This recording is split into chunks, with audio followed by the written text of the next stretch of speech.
கர்த்தருடைய பரிசுத்த நாமத்துக்கு மகிமை உண்டாவதாக.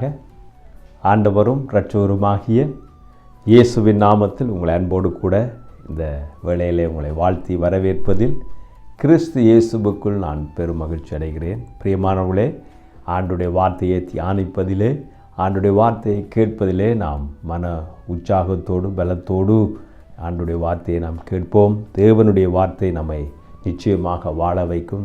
தேவன் உங்களுக்கு இந்த வார்த்தையை கொண்டு உங்களை ஆசீர்வதிப்பாராக என்று சொல்லி நான் வாழ்த்துகிறேன். வாருங்கள், நாம் கர்த்தருடைய வார்த்தைக்குள்ளே கடந்து போவோம். என்னோடு கூட நீங்கள் 2 தெசலோனிக்கேயர் புஸ்தகம் நாம் 3ஆம் அதிகாரம் 13வது வசனத்தை உங்களோடு கூட பகிர்ந்து கொள்ளும்படி நான் விரும்புகிறேன். அங்கே சொல்லப்படுகிறது, சகோதரரே, நீங்கள் நன்மை செய்வதிலே சோர்ந்து போகாமல் இருங்கள் என்று அங்கே பார்க்கக்கூடியதாக இருக்கிறது. இந்த தெசலோனிக்கேயருக்கு அப்போஸ்தலனாகிய பவுல் எழுதுகிற ஒரு அருமையான தேவனுடைய வார்த்தையாக இருக்கிறது. அங்கே சகோதரர்களே, நீங்கள் நன்மை செய்வதிலே சோர்ந்து போகாதிருங்கள் என்று சொல்லப்படுகிறதை அருமையான ஒரு வார்த்தையாக இருக்கிறது. நன்மை செய்கின்ற பொழுது, மற்றவர்களுக்கு நாம் நன்மையை செய்து கொண்டு இருக்கின்ற பொழுது, அந்த நன்மை ஒருவேளை நம்முடைய வாழ்க்கையிலே புறக்கணிக்கிற பொழுது, அந்த நன்மையை அனுபவிக்கிறவர்கள் அந்த நன்மையை உதாசீனம் செய்கின்ற பொழுது, அந்த நன்மையினாலே எந்த பலனும் நம்முடைய வாழ்க்கையிலே கிடைக்காத பட்சத்திலே நானும் நீங்களும் சோர்ந்து போகிறோம். பலருடைய வாழ்க்கையிலே அவர்கள் நன்மை செய்து செய்து செய்து சோர்ந்து போவதை பார்க்கக்கூடியதாக இருக்கிறது. பல நேரங்களிலே தங்களையும் மறந்து தங்களுக்கு உண்டானதையும் தாங்கள் அனுபவிக்கக்கூடிய நல்ல காரியங்களை இந்த உலகத்திலே இல்லாவிட்டால் மற்ற மக்களுக்கு கொடுக்கிறதுனாலே, அவர்கள் அந்த நன்மையை உதாசீனப்படுத்துகிறதுனாலே, அது மாத்திரமில்லாமல் அந்த நன்மையை அனுபவிக்க தெரியாத முறைகளிலே வீண் விரயம் செய்யப்படுகின்ற பொழுது அதை பார்க்கிறோடைய இருதயம் சோர்ந்து போகிறதை இங்கே கவனிக்கக்கூடியதாக இருக்கிறது. அதாவது மற்றவர்களுக்கு நன்மை செய்து செய்து செய்து பலருடைய வாழ்க்கையிலே சோர்ந்து போய்விட்டார்கள். இந்த திருச்சபை மக்களுக்கும் அப்போஸ்தலனாகிய பவுல் அவர்களுக்கு எழுதுகிற ஒரு முக்கியமான காரியத்தை தான் இந்த வேதத்திலே பார்க்கக்கூடியதாக இருக்கிறது. சகோதரரே, நீங்கள் நன்மை செய்வதிலே சோர்ந்து போகாதிருங்கள் என்று அங்கே அந்த நிருபத்திலே எழுதுவதை கவனிக்கக்கூடியதாக இருக்கிறது. பிரியமானவர்களே, நம்முடைய ஒவ்வொருடைய வாழ்க்கையிலும் ஒருவேளை நாம் நன்மை செய்து சோர்ந்து போயிருக்கிறோம். பலவிதமான சோர்வுகள் மத்தியிலே நாம் காணப்பட்டு கொண்டிருக்கிறோம். நம்முடைய ஒவ்வொருடைய வாழ்க்கையிலும் சோர்வு நம்மை அதிகமாக ஆளுகை செய்யத்தான் செய்கிறது. நன்மை எதுவும் இல்லையே என்ற எண்ணம் நம்முடைய வாழ்க்கையிலே வரத்தான் போகிறது. இவ்வளவு செய்தும் என்ன எனக்கு கிடைத்திருக்கிறது, இவ்வளவு நன்மையை செய்தும் என்னதான் எனக்கு லாபம் உண்டு என்ப ஒரு வேளை உங்களுடைய இருதயத்திலே நீங்கள் சலித்து போயிருக்கலாம். அருமையானவளே, நமது ஆண்டவராகிய இயேசு கிறிஸ்து இந்த உலகத்திலே இருந்த பொழுது வேதம் சொல்லுகிறது, அவர் நன்மை செய்கிறவராய் சுற்றி திரிந்தார் என்று அங்கே வேதத்திலே நாம் பார்க்கக்கூடியதாக இருக்கிறது. வேதம் சொல்லுது, பிசாசின் வல்லமையிலே அகப்பட்ட யாவரையும் அவர் விடுதலையாக்கி குணமாக்கி நன்மை செய்கிறவராக இருந்தார் என்பது எவ்வளவு ஆச்சரியமான ஒரு வார்த்தையாக இருக்குது. நமது ஆண்டவராகிய இயேசு கிறிஸ்து இந்த உலகத்திலே அவர் வாழ்ந்த பொழுது அவர் எத்தனையோ நன்மைகளை செய்ததை பார்க்கக்கூடியதாக இருக்கிறது. பிரியமானவர்களே, சப்பானிகளை தேவன் நடக்க பண்ணினார். குருடர்களை இயேசு அவருடைய கண்களை திறந்தார். குஷ்ரோகிகளை தொட்டு ஆண்டவர் சுகமாய்த்தார். ஏன்? மரித்தோரை இயேசு எழுப்பினார் என்று வேதத்திலே பார்க்கக்கூடியதாக இருக்கிறது. பசி பட்டினியோடு இருந்தவர்களை ஆண்டவர் போஷித்தார் என்று பார்க்கக்கூடியதாக இருக்கிறது. 5000 7000 மக்களை தன்னுடைய வல்லமையினாலே ஆண்டவர் அவர்களை போஷித்தார் என்று நாம் பார்க்கக்கூடியதாக இருக்கிறது. அது மாத்திரமில்லாமல் அவளோடு கூட இருந்த சீசர்களை ஆண்டவர் பராமரித்து போஷித்து நன்மை செய்து கொண்டே இருந்தார். பிரியமானவர்களே, அந்த ஆண்டவரை நாம் பின்பற்றுகிறபடினால் நாம் நன்மை செய்வதிலே சோர்ந்து போகாமல் இருக்கும்படிக்கு அப்போஸ்தலன் பவுல் இந்த நிருபத்திலே அந்த சபை மக்களுக்கு எழுதுவதை பார்க்கக்கூடியதாக இருக்கிறது. அருமையானவர்களே, அருமையான சகோதரி சகோதரியே, உங்களுடைய வாழ்க்கையிலும் நீங்கள் நன்மை செய்து செய்து சோர்ந்து போயிருக்கலாம். நாம் சோர்ந்து போகாமல் தொடர்ந்து நன்மை செய்வதற்கு ஆண்டவராகிய இயேசு கிறிஸ்துவை நாம் பின்பற்றுகிறவர்களாக இருக்கிறோம்.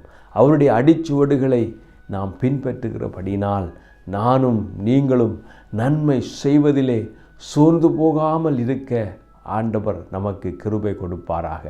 ஆண்டவராகிய இயேசு கிறிஸ்து இந்த உலகத்தில் இருந்த பொழுது தன்னை பின்பற்றின மக்களுக்கு, அவர் போதித்த பொழுது அவரை சூழ்ந்திருந்த மக்களுக்கு அவர் நன்மை செய்கிறவராகவே இருந்தார் என்று வேதம் தெளிவாக சொல்லுகிறது.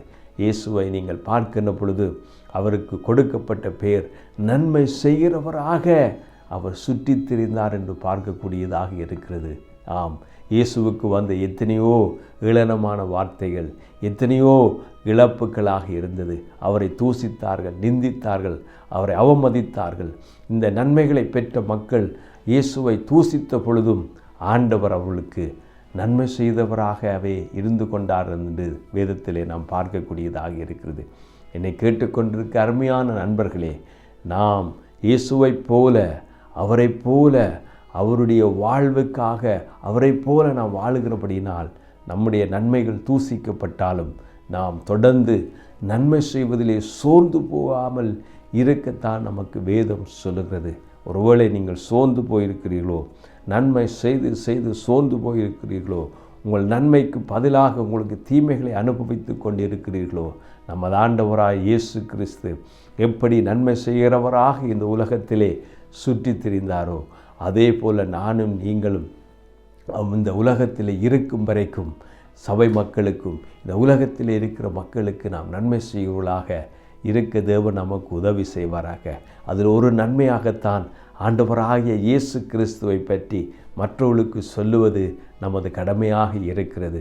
ஆம்பிரியமானவர்களே, பாவத்திலே, அநியாயத்திலே, அக்கிரமத்திலே தேவனை விட்டு தூரமாயிருக்கிற இந்த மக்களுக்கு ஆண்டவராகிய இயேசு கிறிஸ்துவை இரட்சகராக, தேவனாக, ஆண்டவராக அறிவிக்க வேண்டியது நம்முடைய கடமையாக இருக்கிறது அல்லவா?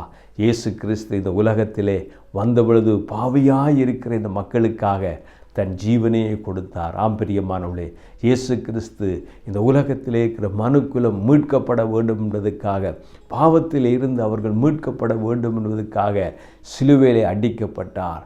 அவருடைய தலைகளில் முள்முடிகள் தரிக்கப்பட்டது. வேதம் சொல்லுது, அந்த கேடடைந்த அவருடைய சரீரம் பிக்கப்பட்டது, அடிக்கப்பட்டது, நொறுக்கப்பட்டது. சிலுவையிலே 6 மணி நேரம் அவர் சிலுவையிலே தொங்கி அவர் மாத்திரமில்லை, அவர் மரித்தார். மரித்தது மாத்திரமில்லை, இயேசு கிறிஸ்து அடக்கம் பண்ணினார்கள்.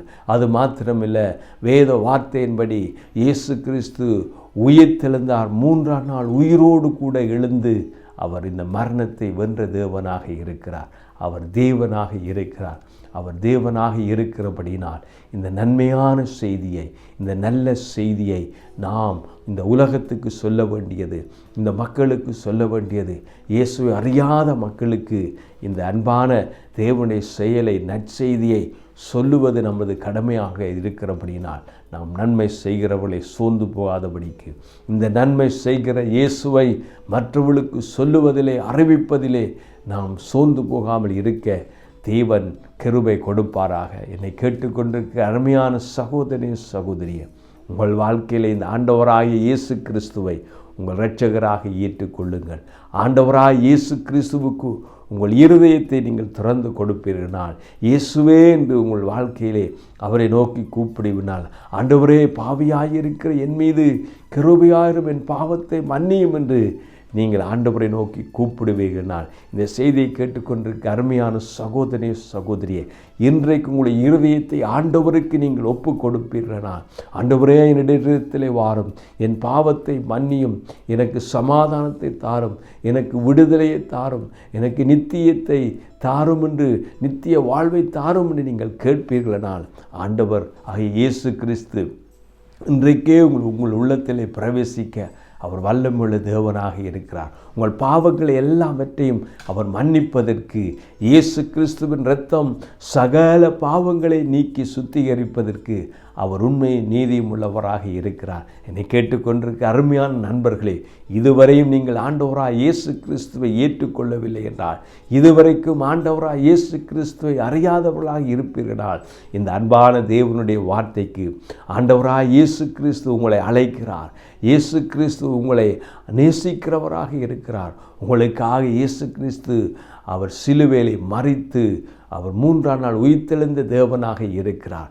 இயேசு என்றைக்கும் ஜீவிக்கிறவராக இருக்கிறார். உங்கள் பாவங்களை மன்னித்து உங்களை ரட்சிப்பதற்கு, விடுதலையாப்பதற்கு, வாழ்வை கொடுப்பதற்கு இயேசு என்றைக்கும் ஜீவிக்கிறவராக இருக்கிறார். என்னை கேட்டுக்கொண்டு அருமையான சகோதரன் சகோதரியே, இந்த இயேசுவை உங்கள் வாழ்க்கையிலே ஏற்றுக்கொள்வீர்களால், அவரை தெய்வமாக உங்கள் வாழ்க்கையிலே ஏற்றுக்கொள்வீர்கள், நீங்களும் நன்மை செய்கிறவர்களாக சோர்ந்து போகாமல் இருப்பதற்கு இந்த வார்த்தை உங்களை உற்சாகப்படுத்தும் என்பதிலே எனக்கு சந்தேகமும் இல்லை.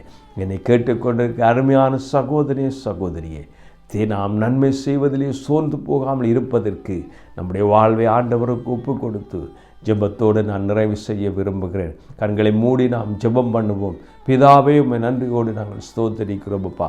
வேத வார்த்தை சொல்கிறபடிக்கு நன்மை செய்வதிலே நாங்கள் சோர்ந்து போகாமல் இருக்க நீர் எங்களுக்கு கிருபை தரும்படிக்கு ஜெபிக்கிறேன்.